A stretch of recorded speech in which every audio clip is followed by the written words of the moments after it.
Čau, man sauc Betija, un jūs skatāties jauno pavāru skolu. Šodien pie manas ciemos ir draudzene Aija. Mēs gaidām ciemos draugus, un tāpēc mēs izdomājām, ka mēs viņus pacienāsim ar keksu, ar aboliem un klijām. Kaut arī šeit ir parādīts, ka keksu var izcept tikai šādā formā. Es jums parādīšu, ka to var izdarīt jebkura veida citā formā.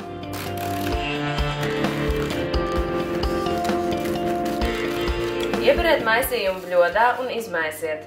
Pievienojiet 150 ml istabas temperatūras ūdeni un 140 ml rafinētu augu eļļu. Kārtīgi izmaisiet, līdz iegūsiet viendabīgu masu.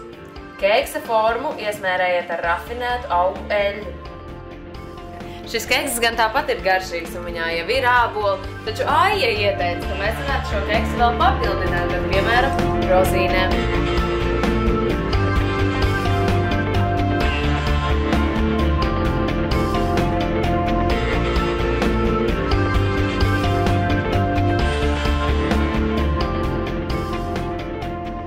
Tagad šo keksu mēs ieliksim cepeškrāsnī uz 45 minūtēm.